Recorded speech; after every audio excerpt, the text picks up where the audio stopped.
Ya Ali Madad. Otherwise, Rai Abu Ali Missionary, wise number 873. January 1991, wise special مجلس درخانہ بامبے. آپ کو میں نے انتظار کروایا، میں معافی چاہتا ہوں. اللہم صلی علی محمد المصطفیٰ وعلی محمد المصطفیٰ الی قیامہ. ٹھیک ہے، یہ اونچا ہو گیا، تھوڑا نیچے کا.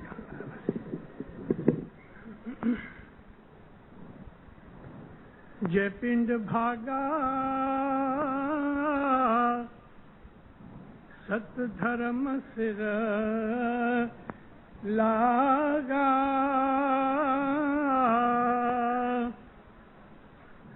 جیوڑو چھوٹے مارگ پامے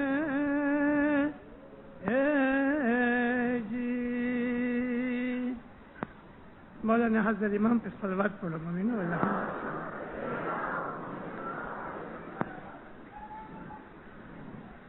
قرآن پاک نے فرمایا ہے کل نفس ذائقۃ الموت. ہر وہ چیز جو سانس لیتی ہے اس کو ایک دن موت ہے. درخت بھی سانس لیتے ہیں، انسان جانور سب سانس لیتے ہیں. یہ روحانی مجلس ہے، اس لیے میں ان روحانیوں کو جو اس جماعت خانے میں اس وقت حاضر ہیں میں انہیں سلام کرتا ہوں. ان روحانیوں کے لیے جس نے یہ مجلس بنائی ہے، دین و دنیا میں مولا ان کو برکت دے دے. یہ پنڈ بھانگا ست دھرم سر لاگا، جیوڑو چھوٹے مارگ پامے. جو انسان کا بدن ٹوٹ گیا، روح نکل گئی، اس دنیا سے وہ چھوٹا اور وہ اپنے راستے پہ لگا. ایک کوئی آگے کوئی پیچھے، ایک کوئی آگے کوئی پیچھے، جائی اٹھائی بھائیوں گے، حق لئیوں گے، سچ کہیوں گے وے میرے بھائی وے. کوئی پہلے جائے گا، کوئی پیچھے جائے گا. وہاں جا کے اپنے مقام پہ بیٹھے گا اور جو کچھ اس نے کہا ہے وہ اپنا حق پائے گا. اللہ تعالیٰ فرمایا ہے قرآن میں کہ ایک رائی کے دانے جتنی بھی نیکی برباد نہیں کی جائے گی. ہر ایک کو اس کی نیکی کا عوض دیا جائے گا اور خدا تعالیٰ کی رحمت اس کے شامل حال ہوگی، گناہ بخشے جائیں گے. ایک چیز میں یہاں کلیئر کر دوں، خدا فرماتا ہے کہ میں کبھی بھی کسی کا گناہ کسی دوسرے کے سر پہ نہیں ڈالوں گا. یعنی کسی کے گناہ کی وجہ سے کوئی آدمی پکڑا نہیں جائے گا. اگر باپ نے گناہ کیے ہیں تو اولاد اس کے گناہ سے پکڑی نہیں جائے گی، اور اگر بیٹے نے کیے ہیں تو باپ کے اوپر خدا پکڑ نہیں کرے گا. ہاں، اگر باپ نے نیکی کی ہے تو اس میں بیٹے کو حق ملے گا، بھائی نے نیکی کی ہے تو اس کو حق ملے گا. نیکی کا عوض خدا اس کے سارے کٹمب کو بانٹے گا، مگر بدی اور گناہ جو ہیں وہ انسان کے انگت ہیں، اس میں کوئی حصے دار نہیں. ہم اس اسماعیلی طریقے کے اوپر چلنے والے مسلمان، ہم اس اسماعیلی طریقے پر چلنے والے مسلمان اس بات کو مانتے ہیں، اور قرآن شریف میں 27 جگہ کے اوپر خدا نے فرمایا ہے، 27 آیتیں ہیں قرآن کے اندر کہ تمہاری یہ زندگی پہلی زندگی نہیں ہے، تمہاری یہ زندگی پہلی زندگی نہیں ہے، اور ہو سکتا ہے کہ یہ آخری زندگی بھی نہ ہو۔ مومنوں، قرآن شریف خدا کا وہ کلام ہے جو حق ہے اور سچا ہے۔ قرآن پاک ہے اور یہ انسان کے لیے قیامت تک کی ہدایت ہے۔ ہمارے بھائی بہت سے ایسے ہیں کہ جو قرآن پڑھتے ہیں، محض اس لیے پڑھتے ہیں کہ ان کو ثواب ملے، لیکن قرآن میں کیا لکھا ہے وہ انہیں کوئی پتہ نہیں۔ پہلی چیز یہ لے لو کہ قرآن شریف میں بہت سی ایسی آیات اور اس کے اندر بہت سے خلاصے ہیں کہ خدا کا نور اس دنیا کے اندر موجود ہے اور ہم اس کو حضرت امام کہتے ہیں، وہ اولی الامر ہے۔ ایسی بہت سے خدا تعالیٰ نے دلیلیں دی ہوئی ہیں، لیکن پھر بھی لوگوں کو امام کا پتہ نہیں۔ تو اس طرح سے قرآن شریف میں اور بھی ایسی بہت سی ہدایات ہیں۔ خدا کہتا ہے ایسا کوئی گناہ نہیں جس میں تمہارا ہاتھ نہیں۔ خدا کہتا ہے میں کبھی کسی پہ ظلم نہیں کرتا۔ خدا کہتا ہے کہ انسان کو کچھ نہیں دیا جائے گا جب تک کہ وہ اس کے لیے عمل نہیں کرے گا۔ قرآن تو بھرا ہوا ہے ان چیزوں سے، وابسو تیمون سو۔ خدا کہتا ہے کہ لیسا للانسان الا ما سعی، کچھ بھی نہیں دیا جائے گا۔ لیس کہتے ہیں ایک چھوٹی سی چیز کو بھی نہیں دی جائے گی، چھوٹی سی چیز بھی انسان کو، جب تک کہ وہ اس کے لیے محنت نہیں کرے۔ اور اگر قرآن پاک سچا ہے اور الحمدللہ سچا ہے تو پھر میں یہ پوچھتا ہوں، ایک آدمی دکھی ہے، ایک سکھی ہے، ایک بیمار ہے، ایک تندرست ہے، ایک لولا لنگڑا ہے، ایک بالکل ٹھیک ہے، ایک کے ہاتھ پاؤں نہیں دوسرے کے ہیں، ایک اندھا ہے دوسرا اندھا نہیں، یہ تفرقہ کیوں؟ اگر خدا وحد اللہ شریک، اگر وہ رحیم و کریم ہے، اگر وہ عادل ہے، اگر وہ منصف ہے، اگر وہ کسی پہ ظلم نہیں کرتا، اگر وہ کسی کے ساتھ بھی انیائے نہیں کرتا، تو پھر یہ فرق کیوں کہ ایک رستے کا بھکاری ہے؟ یہ جھونپڑ پٹیاں رستے میں دیکھ کے آیا ہوں، گٹر چلا جاتا ہے، اس میں لڑکے کھیل رہے ہیں، گند سے بو سے دماغ خراب ہو رہا ہے اور وہ لوگ ادھر پل رہے ہیں، اور دوسرے ہیں کہ وہ بڑے بڑے مکانوں اور محلوں میں رہتے ہیں۔ کیا بات ہے؟ کیا یہ خدا نے کیا ہے؟ میں ایک دفعہ جرمنی گیا، میں یہ بات کرتا ہوں لگ بھگ 20 برس کی۔ اس زمانے کے اندر LSD کی بہت چرچا ہوتی تھی میگزینز اور پیپروں میں۔ LSD ایک ایسی دوا نکالی سائنٹسٹوں نے کہ جس دوا کے کھانے سے عورتوں کو حمل رہ جاوے، بچے ہوئے۔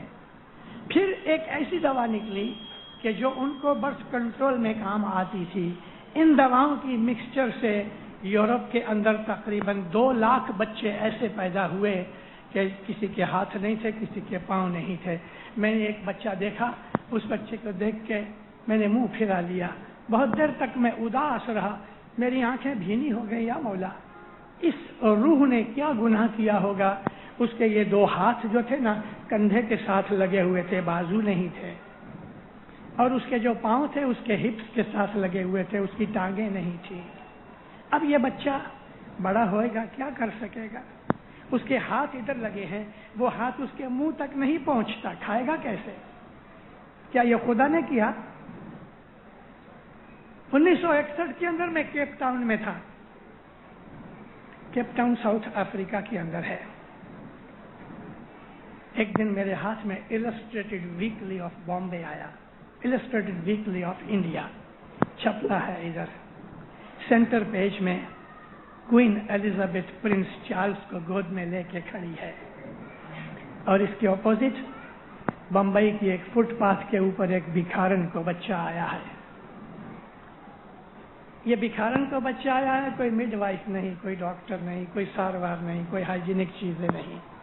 بکنگم پیلس کے اندر پرنس چارلز پیدا ہوا ہے، ڈاکٹر، نرسیں اور سب طرح کی اس کو چیزیں ملتی ہیں۔ کیا خدا استغفر اللہ ظالم ہے؟ کیا خدا نے یہ ناانصافی کی؟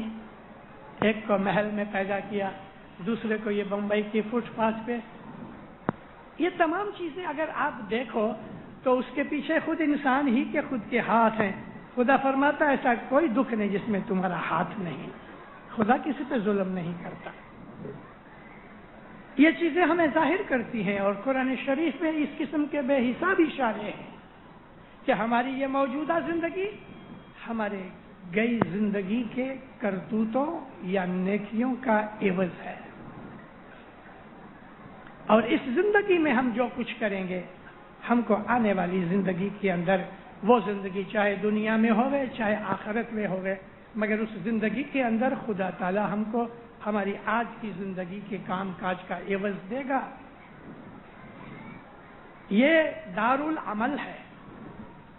یہ دارالعمل ہے. جو انسان جیسا کرے گا ایسا بھرے گا. جو انسان اچھا کرے گا تو خدا اس کو اچھا عمل دے گا. ہمارے گنان ان چیزوں سے بھرے ہوئے ہیں.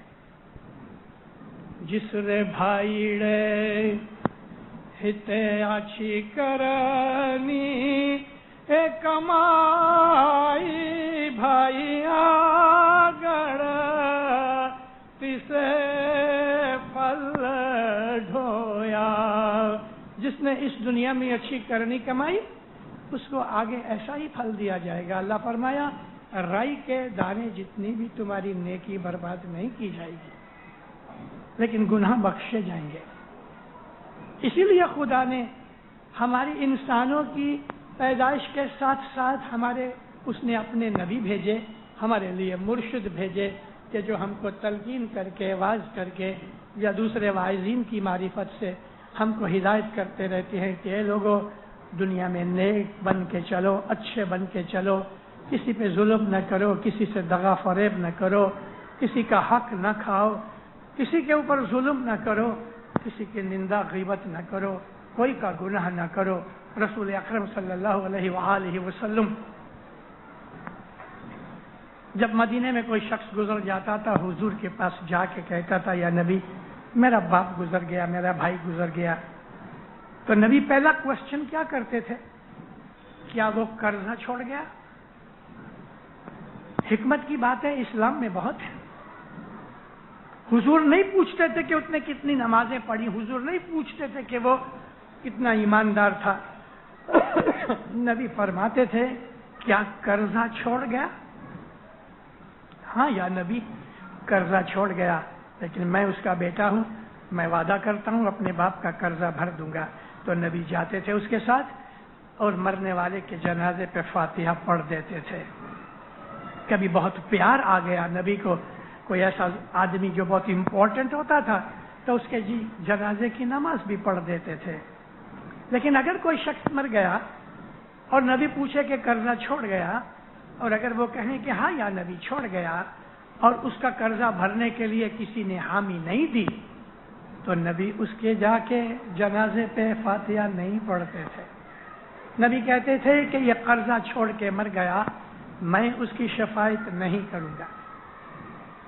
ہمارے ہاں یہ کہا جاتا ہے کہ اگر ایک انسان کا قرضہ دنیا میں رہ گیا تو اس کو بھرنے کے لیے ہمیں واپس آنا پڑے گا. اب بدنی طور پہ واپس آوے یا کسی اور طور پہ واپس آوے. میں اب یہاں آپ کو یہ چیز عرض کرنی چاہتا ہوں, ہماری موت کیسے ہوتی ہے. میں نے 1.5 گھنٹے کی ایک وائز کی ہوئی ہے, 3 برس ہوئے ٹورنٹو کے اندر. ایک وائز میری ہے لائف آفٹر لائف, ہماری اس زندگی کے بعد کی زندگی. دوسری میں نے وائز کی کہ انسان کی موت کیسے ہوتی ہے. یہ روحانی مجلس ہے اور ہر ایک آدمی کو, بھائی بہن کو یہ جاننا چاہیے کہ موت کیا ہے. کیوں کہ موت میں سے کوئی چھوٹنے والا نہیں, نہ راجا نہ بادشاہ نہ رنک نہ بھکاری. موت کا کچھ کہنا ہم نہیں کہہ سکتے کہ کب آئے اور کس کو آئے کس کو نہ آئے. ایسے بھی لوگ میں نے دیکھے کہ موت کی دعائیں مانگتے ہیں اور موت نہیں آتی. ایسے بھی دیکھے کہ جو زندگی کی دعائیں مانگتے ہیں اور زندگی ختم ہو جاتی ہے. میں دار السلام کے اندر لگ بھگ 40 برس رہا. دنیا کے اندر بہت سے میں نے بناؤ دیکھے, بہت سی چیزیں دیکھی. ایک دن میں جماعت خانے سے دار السلام کا جو